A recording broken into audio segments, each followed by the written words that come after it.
간결함에 더욱 집착하라. 간결하면서도 디테일하게. 헤드라인은 한 줄을 넘으면 안 돼. 간결하면서도 충분히 디테일해야 해. 피 파트너가 입에 달고 살던 말이다. 당시 컨설턴트 1년차였던 나는 헤드라인이 한 줄을 넘으면 안 된다는 말을 이해하는데 약간의 시간이 필요했다. 헤드라인이 간결하면서도 충분히 디테일해야 한다는 말은 찬란한 슬픔처럼 역설적이었으며 뜨거운 아이스 아메리카노처럼 상식에 어긋나는 듯이 느껴졌다. 지금은 저 말의 진정한 의미를 이해한다.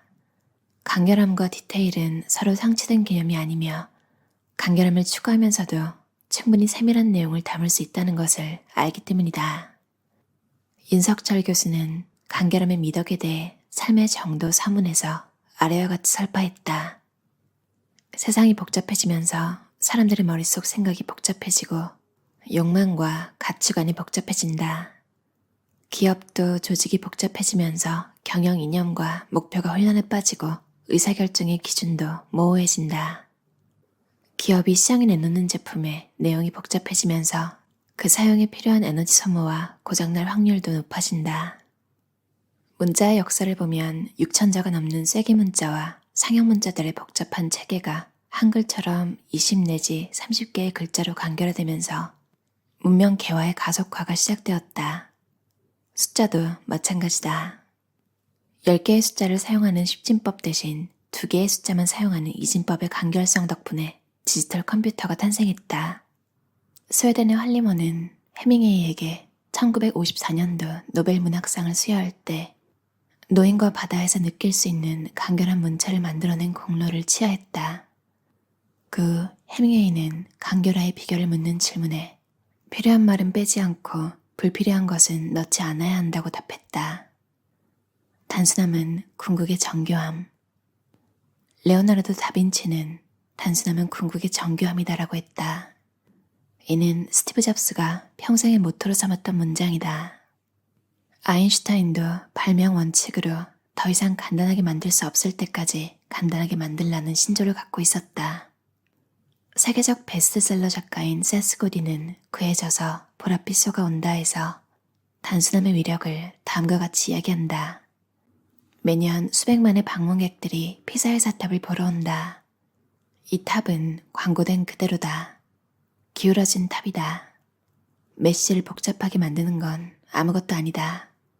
또는 이나 그리고나 덧붙여서 같은 게 없다. 그건 그저 잔디 한복판에 서 있는 기울어진 탑이다. 티셔츠에 피사의 사탑 그림을 넣으면 메시지는 쉽게 보내지고 전달된다. 메시지의 단순함은 피사의 사탑을 더욱 리마커블하게 만든다. 누군가에게 피사의 사탑에 대해 이야기하긴 쉽다. 하지만 로마에 있는 판테온에 대해 이야기하는 것은 훨씬 어렵다. 그래서 비록 판테온이 아름답고 숨이 막힐 듯하고 중요하지만 교통편이 복잡한 피사의 사탑을 방문하는 관광객의 고작 1%만이 판테온을 보러 간다. 100대 1. 단순함이 가져온 위대한 차이다. 다시 피파트너 이야기로 돌아가자. 국내 자산운용시장은 향후 5년간 인덱스형 펀드가 약 15% 성장하면서 전체 시장 성장을 견인함으로써 전체 시장은 10% 이상의 높은 성장률을 시현할 것으로 전망됨. 처음 헤드라인은 이러했다. 전달하고자 하는 메시지를 충분히 표현하고 있다. 하지만 슬라이드 포맷에 넣으면 한 줄이 넘고 만다. 결국 우리는 줄이고 더 줄여야 했다. 국내 자산운용 시장은 인덱스형 중심의 고성장 전망됨. 간결하게, 더 간결하게 계속 줄이다 보니 결국 한 줄 헤드라인으로 마무리되었다. 지금 자신이 하는 업무를 생각해보자. 보고서를 작성하는 업무일 수도 있고 고객과 통화를 주로 하는 업무일 수도 있다. 나의 업무는 간결하면서도 충분히 디테일하게 이루어지고 있는가? 왕도는 없다. 해밍웨이가 이야기한 것처럼 필요한 말은 빼지 않고 불필요한 것은 넣지 않는 연습을 꾸준히 해야 한다. 시간이 흐를수록 궁극의 정교함을 갖춘 단순함을 선언해 주게 될 것이다. 멍청한 질문을 고집스럽게 던져라. 디자인 싱킹의 대가 돈 노먼은 한 단계 더 내려가서 깊게 생각하고 질문하는 것의 중요성을 강조한다. 한 단계 더 내려가서 질문한다는 것은 스스로 문제의 본질을 향해 한 걸음 더 내딛는 용기와 더불어 모두가 당연하다 생각하는 가정과 상식에 도전하는 태도를 말한다. 그의 주장에 따르면 세상에 멍청한 질문이란 없다. 오히려 상식에 대해 질문하고 당연시되는 가정에 도전하는 멍청한 질문이 논리적인 척, 똑똑한 척하는 질문보다 100만 배 이상 가치가 있다는 것이다.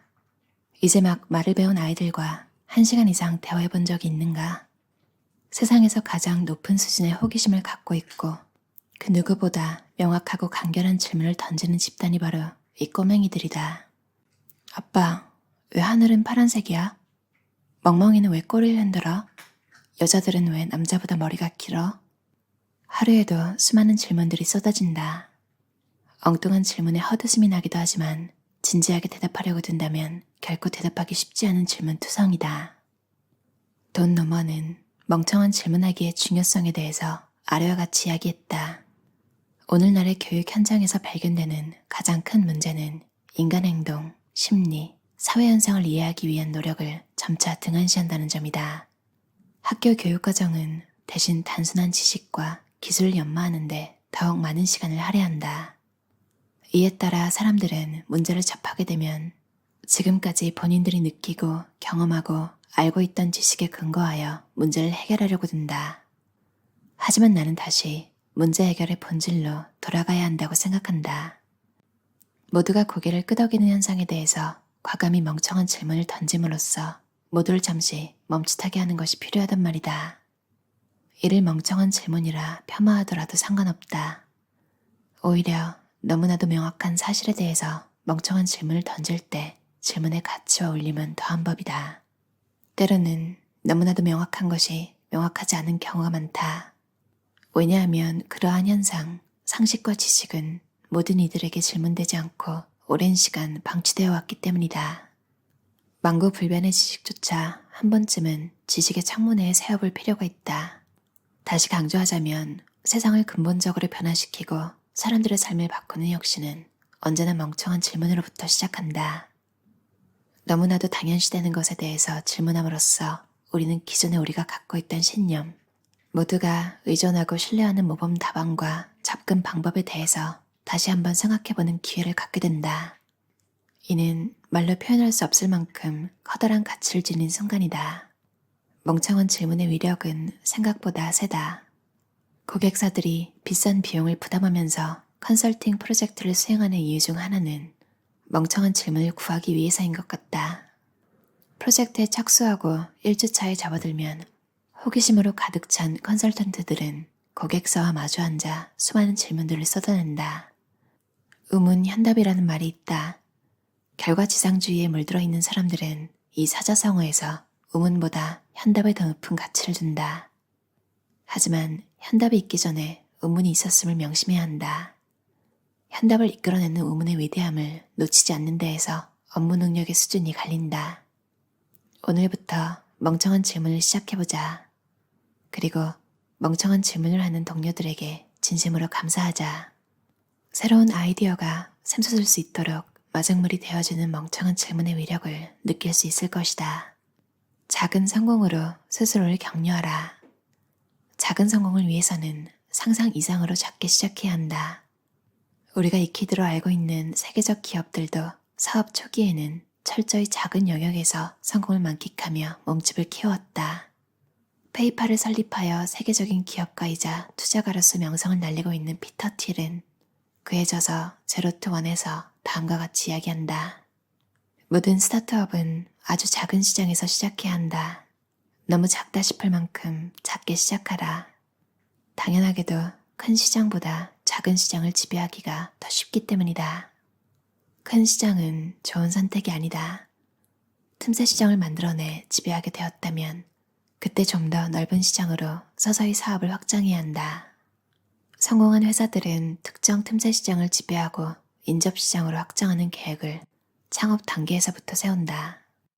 페이스북은 처음 등장할 때 하버드 대학교 재학생 1만 2천 명만을 대상으로 했지만 단숨에 시장 점유율 60%를 달성했고 아마존 역시 처음에는 책만 판매하면서 성장했다. 하루하루 작고 소박한 멋진 일들, 감사한 일들을 적어서 쌓아가라. 정립해 나가는 연습을 하다 보면 엄청나게 좋은 일들이 당신을 찾아갈 것이다. 워튼스쿨 교수인 애덤 그랜트는 일기를 쓸 때 하루 동안 가장 잘한 일 3가지를 함께 써보라고 제안한다. 아침에 알람 소리를 듣고 한 번에 일어났다거나, 커피를 하루 3잔에서 2잔으로 줄였다거나, 부모님과 20분간 통화했다거나, 엘리베이터에 들어갈 때 다른 사람에게 길을 양보했다거나, 신입사원 칭찬한 것 등 사소한 일들을 기록하자. 이처럼 잘한 일을 적으면 심리학자들이 말하는 소위 작은 승리에 집중할 수 있으므로 유익하다고 한다. 작은 성공을 만끽하는 의식을 생활화해보자. 자신감의 근육이 단단해지고 주변 사람들이 깜짝 놀랄 정도로 엄청난 긍정적 에너지가 발산될 것이다. 정병익 저자의 40전에 일 천재가 되는 40가지 법칙이라는 책이었어요. 컨설팅 프로젝트, 그러니까 회사에서 뭔가 문제가 있을 때 이제 의뢰를 하잖아요. 제 친구의 친구 회사에서 사람들이 자꾸 관둬서 왜 사람들이 관두지? 이렇게 의뢰를 했더니 몇 주간 이렇게 지켜보고 분석을 하더니 결론을 커피 머신을 설치하라 이렇게 내려줬대요. 너무 웃긴 거예요. 제 친구도 웃기니까 저한테 얘기했겠죠. 이 얘기를 그때 제 상사한테 얘기했더니 맞다는 거예요. 나는 웃으라고 한 얘긴데 상사가 우리 사무실에도 커피 머신이 없었던 적이 있는데 근처에 커피 사 마실 곳이 없어서 되게 곤란했었다. 이런 얘기를 하더라고요. 그래서 웃자고 한 얘긴데 진지하게 얘기가 전개되니까 태세를 바꿔가지고 진지하게 들었던 기억이 나요. 그리고 책에서 애들이 하는 질문, 누구보다 명확하고 간결하다고 하잖아요. 애들이 막 질문할 때 짜증을 내는 어른들 있죠. 근데 그게 잘 생각해보면 질문하고 귀찮게 해서 짜증을 내는 건가? 아닌 경우가 많은 것 같아요. 왜 짜증이 나냐면 진짜 대답하기 곤란한 질문들, 답을 모르는 질문들, 나도 모르고 그냥 관습대로 해온 건데 얘가 그런 원론적인 질문을 해버리면 내가 갑자기 철학자가 돼야 되는 거예요. 물론 또 그런 거에 대한 답변을 잘 하시는 분들은 어떤 질문에도 아이들 눈높이에 맞게 잘 해주시더라고요. 저는 그런 능력은 없어서 한두 개 답변해주고 도망가는 스타일 같아요. 짜증내면 애들이 평생 기억하잖아요. 그래서 짜증을 내진 않고 빨리 도망을 가는 거죠. 참 어떻게 보면 그래서 아이들과 철학자들은 참 잘 지낼 것 같다 이런 생각이 들어요. 보통 사람들은 또 철학자들의 진지한 답변 듣는 거 되게 좀 지루해 하잖아요. 아이들은 누군가 내 질문에 이렇게 길고 진지하게 그것도 어른이 답변을 해주면 얼마나 재밌고 뿌듯할까. 나이와 상관없이 참 잘 맞을 것 같다 이런 생각이 들었어요. 화려하면서 심플하게 해주세요. 이 문구가 약간 진상 클라이언트를 표현하는 밈 같은 걸로 좀 유명했잖아요. 참 근데 모든 일이 전문가의 경지에 이른 작품 이런 것들을 보면 화려하면서 심플하잖아. 진짜 이상하지만 이런 기분이 들기도 하더라고요. 그래서 어떻게 보면 클라이언트의 요구는 약간 최고로 잘해달라 이런 의미에서 한 이야기도 있는 것 같아요. 이 책 제목이 40전에 일천재가 되는 40가지 법칙이잖아요. 정말로 내가 이쯤에 어떻게 자기관리를 해야 하는지 사실 어느 나이대에나 읽으면 좋은 게 주변에서 친한 사람들이 좀 독설가가 아닌 이상 안 해주는 이야기들 좀 세지만 뚱뚱한 인류는 없다. 관리하자. 나는 운동한다. 고로 존재한다. 세상에 너무 많은 리허설은 없다. 동기부여가 필요하신 분께 도움이 될 책 같아요. 삶을 더 간결하게 만들어서 원하는 일 다 이루셨으면 좋겠어요. 들어주셔서 감사합니다.